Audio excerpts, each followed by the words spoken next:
예, 지금처럼 시각각으로 국회가 예산과 법안 처리에 대해서 입장을 바꾸고 있는 상황에서 아주 중요한 그런 순서죠. 이종훈 박사의 정경유톡을 지금부터 전해드리겠습니다. 오늘도 시사평론가 이종훈 박사 나오셨습니다. 어서 오십시오. 안녕하세요. 예, 안녕하십니까.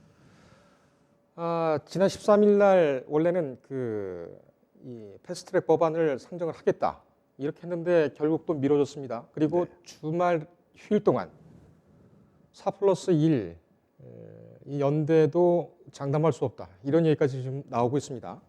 상황 설명을 좀 해주십시오. 예, 가장 쟁점이 되고 있는 것은 이제 선거법인 거죠. 그러니까 선거법과 관련해서 비례대표를 이제 50명으로 최종적으로 하기로 한 거 아니겠습니까? 예.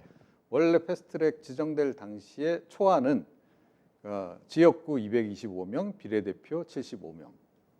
이렇게 확대하는 그런 안이었는데 이게 최종적으로는 250대 50으로 이제 조율이 된 거고 비례대표 50석을 그러면 어떻게 할 거냐를 놓고 마지막 지금 이제 조율 과정에서 서로 지금 이제 엇박자가 나고 있는 이제 그런 그 상황인데요. 그러니까 이제 50석을 그대로 그냥 준연동형으로 가면 별 문제가 없습니다. 자, 그런데 그 연동률을 적용하는 대상을 또 좀 축소를 시키자. 예, 그렇게 지금 이제 더불어민주당 쪽에서 들고 나온 거예요. 그래서 그게 연동률 캡이라는 거죠. 예, 그래서 한 30명에 대해서만 그 연동률 적용하고 20명 정도는 뭐 그냥 기존에 하던 대로 하자는 주장과 25명을 하자는 주장. 이게 이제 엇갈리면서 지금 이제 최종 합의가 이루어지지 않고 있는 그런 상황인 겁니다. 네. 4+1 공조체제, 연대체제는 이미 그 선거법 제도가 걸림돌이 될 것이다라는 전망이 아주 오래전부터 있지 않았습니까? 네. 근데 연대를 하기 전에 이 부분이 정리가 안 된 모양입니다. 그러니까요. 근데 이제 어떻게 보면 그 이제 최종적으로 처리해야 될 시점이 가까워 오니까 각자 이제 그동안 감춰왔던 이해관계가 이제 표출되는 거죠. 본전 생각이 나는군요. 그러면서 이제 충돌하는 이제 그런 그 양상인 것으로 일단 이렇게 봐야 될 것 같습니다. 예, 알겠습니다.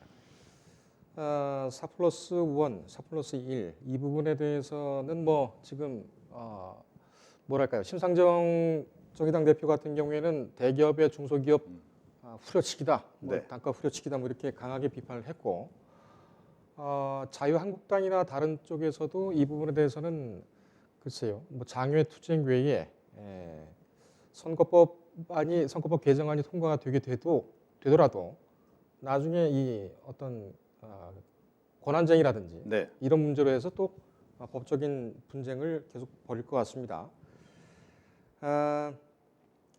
지금 각 당의 입장은 어떨까요? 그러니까 민주당의 입장은 무슨 얘기인지 알겠고, 그다음에 정의당과 바른미래당, 그다음 민주평화당, 그다음에 대한정책입니까? 네. 그렇게 지금 각 당이 주장하고 있는 부분은 같습니까? 아니면 서로 다릅니까? 다 조금씩 차이가 지금 있는 거죠. 그러니까 자유한국당 같은 경우에는 지금 현재 논의되고 있는 선거제 개편안 자체를 지금 부정을 하고 있는 겁니다.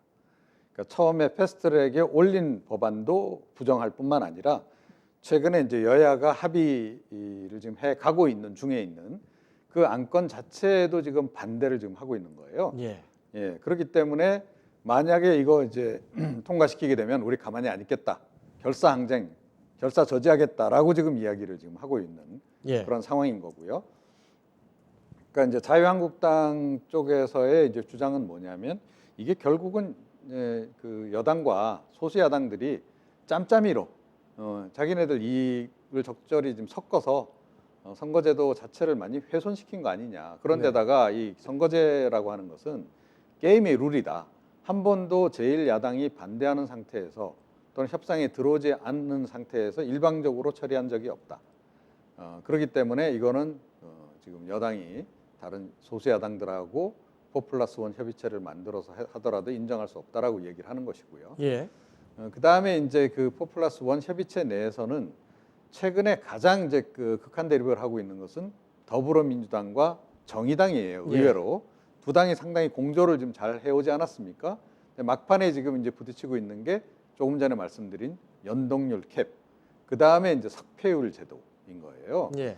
그러니까 비례대표 숫자를 75명에서 50명으로 줄이게 되면서 지금 정의당 쪽에서 들고 나온 게 전국 단위 석패율입니다. 그래서 혹시 뭐 유력 정치인 가운데서 지역구에서 낙선할 경우에 비례대표로 좀 구제해 줄 수 있는 그 제도를 지금 도입을 하자. 이게 이제 패자부활전 내지는 석패율, 네. 애석하게 패했다. 그런 거죠. 글쎄요. 예, 이제 그런 예. 거고 그 숫자를 지금 이제 일정 숫자를 유지하길 바라는 건데 지금 이제 더불어민주당 쪽에서는 그러니까 75석일 때 그 설정한 그 패스트트랙에 오른 초기 안에 보게 되면 권역별로 하고 권역별로 2명 정도씩 이렇게 석패율을 인정하도록 이렇게 돼 있어요. 근데 이거를 50석으로 줄었으니 그것도 함께 줄여야 되는 거 아니냐? 그래서 권역별로 1인 정도, 그래서 6명 정도 구제해 주는 선에서 마무리를 하려고 지금 이렇게 하는 거고요. 정의당 쪽에서는 그래서는 안 된다. 이걸 좀 전국 단위로 그렇게 되면 차라리 석패율제를 하자. 이렇게 지금 이야기를 하는 거예요. 그러니까 6명 이상이 되길 원하는 거죠. 자, 이제 이러니까 더불어민주당 쪽에서는 결국 정의당에 그러면 심상정 대표를 비롯해서 그 중진들 자기들 지역구에서 떨어졌을 때 구제받기 위해서 이러는 거 아니냐라는 이제 주장을 지금 이제 하고 있는 거고 예. 거기에 대해서 정의당은 우리는 그런 중진 없다라고 부인하면서 이거는 뭐 누구 중진을 살리고 죽이고의 문제가 아니고 원칙의 문제다라고 지금 이제 서로 맞서고 있는 그런 상황인 겁니다. 예. 네. 그런데 그 석패율 그 구제 제도로 하겠습니다. 네. 근데 그것이 헌법상으로 가능한 겁니까? 그러니까 비례대표제에 대한 것은 뭐 정당의 지지를 보내기 때문에 네. 그건 이제 민주적인 정당성을 인정을 한다고 할 수가 있으나 석패율 그러니까는 부재 제도로 통해서 누가 의원 배지를 다시 달 것인가 이건 국민이 정해주는 것이 아니고 의원들이 정하는 것 아닙니까? 네. 그런 결과적으로 권한까지 그렇게 되는 거죠. 있습니까? 그러니까 논란의 여지가 좀 있죠. 그러니까 이제 우리나라가 지금 기본적으로 대통령제를 택하고 있는데 석패율제 같은 경우는 주로 유럽 쪽에서 많이 택하고 있거든요. 예. 그러니까 우리하고는 좀 다른 정치 시스템에서 이제 그렇게 이제 하고 있는 거예요. 그래서 과연 이게 그 우리 지금 헌법 정신에 맞느냐 이런 부분은 역시 좀 논란의 여지가 좀 있긴 해요. 예. 이제 그 부분은 이제 차치하고라도 일단은 이제 지금 정치적으로 논란이 되고 있는 부분은 역시 그러니까 이게 결국은 이제 중진들 뭐 어느 당이고 말할 것도 없습니다. 모든 정당의 중진들이 결국 다시 패자부활할 수 있는 그런 길을 지금 열어놔 주는 건데 이게 과연 제도적으로 합리적이고 바람직하냐 그런 측면에서 보자면 부정적으로 볼 수 있는 부분이 분명히 있는 거고요. 예. 저도 개인적으로는 이 석패율제 도입은 좀 반대입니다. 이렇게 되면 결국 뭐 여야의 지금 이제 지도부들 같은 경우에는 뭐 지역구 뭐 별로 신경 안 쓰고 있어도 결국은 다시 또 이렇게 비례대표 배지를 다는 이런 이제 상황이 올 텐데 이게 과연 온당하냐? 예. 그런 논란의 여지는 여전히 있다 이렇게 생각합니다. 알겠습니다. 지금 이제 그 박사님하고 얘기를 나누고 있는 가운데 한국당에서 삼당이 좀 재미있는 제안을 한 것으로 지금 속보가 나오고 있습니다. 네. 그러니까는 원안 선거법 개정안 원안을 그냥 올리자. 그럼 무기명으로 우리가 투표에 참여를 하겠다. 이렇게 얘기를 했습니다. 이렇게 일단은 그 원안 선거법 개정안 원안에 대해서 다시 한번 좀 정리를 하고 가죠. 네.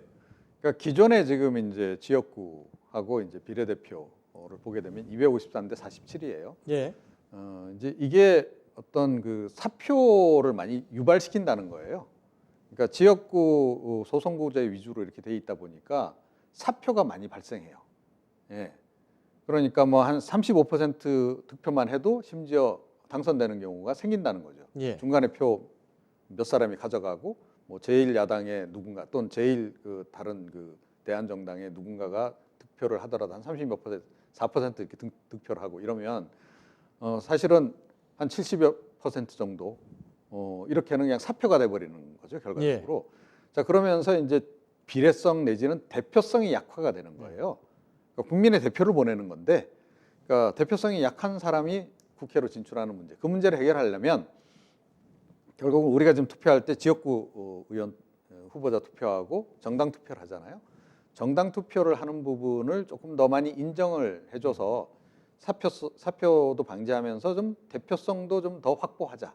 그런 취지에서 논의가 원래 이루어졌습니다. 그래서 중앙선관위에서 오랫동안 논의를 해서 그 대안을 내놓은 그 안은 권고안은 200명 대 100명 이렇게 해서 비례대표를 좀 더 100명 수준으로 늘리면 이 대표성의 문제가 많이 해결이 된다라고 제안을 했던 겁니다. 그런데 국회에서 논의하는 과정에서 그거보다는 그냥 225 대 75로 하자 이렇게 된 거예요. 왜냐? 지금 현역 의원들이 대부분 지역구 출신들 그렇죠. 의원이다 보니 자기들 입장에서는 자기 지역구가 없어질 가능성이 높은 대안을 택하기가 어려운 거예요. 네. 그래서 225 대 75로 지금 했던 겁니다. 그렇게 패스트트랙에 올렸는데 이게 255 대 50으로 왜 바뀌었냐? 이것 또한 지역구에 기반을 두고 있는 의원들이 자기 지역구가 없어지는 것을 걱정을 해서 이거는 뭐 여야 말할 것 없고 뭐 소수 정당이든 뭐 거대 정당이든 똑같습니다. 마찬가지. 그런지 이해관계가 있다 보니까 그 지역구 의원 숫자를 결국은 야금야금 늘려서 현재하고 별 차이가 없는 상황까지 만들어 버린 거죠. 이렇게 되면 사실 그 4+1 공조체제 이건 무의미해지는 거 아닙니까? 그러니까 지금 뭐 최종적으로 두고 보긴 해야 되겠습니다만, 그러니까 정의당과 만약에 더불어민주당이 합의를 못하면, 그 4+1 협의체 내에서도 대안을 못 만들 경우가 생기는 거고요. 그래서 이제 나오는 얘기가 더불어민주당 쪽에서도 그렇다면 그냥 차라리 원안을 올려서 그냥 국회의원들의 판단을 그냥 판단에 맡겨보자 이런 이제 주장을 하는 거고요. 근데 이 이면에는 사실은 통과가 되기 어려울 거다라는 전제를 깔고 있는 겁니다. 자유한국당도 갑자기 지금 이제 그럼 원안 올려서 하자 이런 주장을 내놨는데 그 얘기는 뭐냐면 그렇게 했을 때 이탈표가 많이 나올 거다라고 보는 거예요. 그러면은 여야 불문하고. 왜냐하면 조금 전에 말씀드렸듯이 자기 지역구가 없어지는 걸 원하는 의원들은 없기 때문에 그 사람들은 어느 당에 속해 있든 간에 반대표를 던질 가능성이 굉장히 높다고 보는 거죠. 그래서 이것도 부결될 가능성이 높으니까 자신감을 가지고 한번 올려보자 이렇게 지금 주장을 하고 있는 것으로 보입니다. 그럼 한국당 측에서는 반대표를 다 던지겠군요. 당연히 이제 그럴 거라고 이제 봐야 되는 거고요. 이제 이게 실제로 이제 표결에 올라갔을 때는 다른 정당에서도 마찬가지. 그러니까 이탈표가 많이 나올 가능성이 높고요. 이게 당론으로 강제하더라도 이탈표가 나올 가능성이 없지 않은 그런 그 상황인데, 그러니까 당론으로 강제를 하지 않는다 그러면 더 많은 이탈표가 나와서 자기 지역구를 반드시 지키겠다. 뭐 이런 것이 더 대세가 될 가능성이 높죠.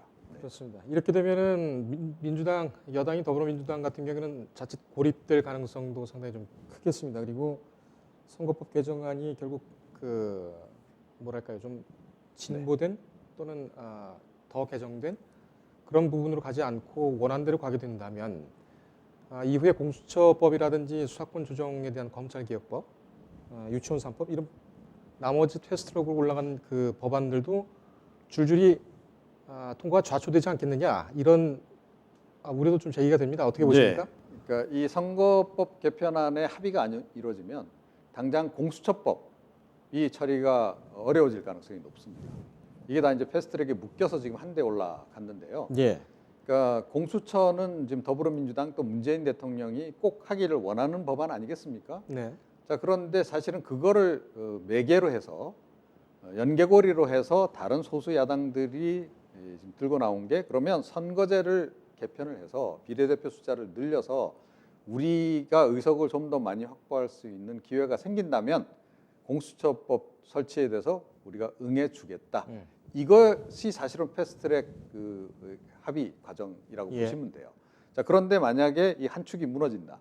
그러니까 선거법 뭐 개정 관련해 가지고 소수 야당들이 주장하는 바를 수용을 못해서 이거 자체가 무산이 돼 버린다면 그 소수 야당들이 공수처법 통과에 과연 응해 주겠는가 하는 거죠. 물론 이것도 뭐 모르겠어요. 그러니까 본회의에 그냥 상정해서 표결 처리를 했을 경우에 뭐 정의당 쪽에서 찬성할 수는 있을 수 있어요. 그런데 나머지 중도 지형에 있는 정당들까지 과연 합류해서 도와줄 것인가? 그거는 좀 회의적으로 좀 봐야 되겠죠. 1분 정도가 남았는데 박사님께서는 지금 국면이 그러니까는 한나라당 같은 경우에 필리버스터를 계속 고집을 하다가 결국엔 의회 내에서 장외 투쟁을 하다가 의회 내에서 들어가서 결판을 보겠다. 마지막 카드를 던진 셈인데 어떻게 될 것 같습니까? 근데 전반적인 지금 흐름으로 봐서는 그러니까 이게 좀 힘들어지는 방향으로 가는 것 같아요. 그러니까 선거제 개편안 지금 이제 뭐 여야 4+1에서 협의체에서 지금 만들어 가고 있는 최종안에 가까운 그 안을 보게 되면 이게 원안으로부터 너무 거리가 멀어진 거예요. 그러니까 원래 선거제를 개편하려고 했던 취지, 그러니까 대표성의 확보, 그다음에 사표 방지, 그게 많이 훼손이 돼 버려서 이 명분이 별로 없는 그런 부분이 하나 있는 거죠. 진보 진영에서는 특히 명분을 중시하는 거 아닙니까? 자, 그런데 이게 또 어려워지면 그럼 공수처도 과연 성사가 되겠는가? 선거법 다음에 공수처를 처리하게 돼 있는데 여당은 공수처를 아마 밀어붙여서 처리하고 싶을 것이나 지금 이제 보수 야당들 다 반대하죠. 또 중도에 있는 민주평화당이나 또 이분들도 이 안에 대해서 과연 동의를 해줄지 의문인 겁니다. 그래서 패스트트랙이 지정은 했으나 이 법안들 자체가 지금 성사되기가 점점 힘들어지는 쪽으로 가고 있다. 이렇게 생각을 합니다. 알겠습니다. 깔끔한 정리 감사드립니다. 여기까지 듣겠습니다. 네. 인터넷에 떠돌아다니는 수많은 뉴스 기사. 아직도 포털에서 일일이 검색하세요? 이제 뉴스통에서 터치 한 번으로 손쉽게 확인하세요. 최근 내가 구독한 기사를 분석해 오늘의 기사를 추천하는 개인 맞춤형 AI 뉴스. 나만의 공간인 뉴스북에서 콘텐츠를 편집하고 이용자와도 활발한 소통이 가능합니다. 사진과 영상 자유롭게 이동하고 언론사 기자들이 실시간으로 업로드하는 동영상도 확인해보세요. 더 풍성하고 새로워진 뉴스통. 지금 바로 만나보세요.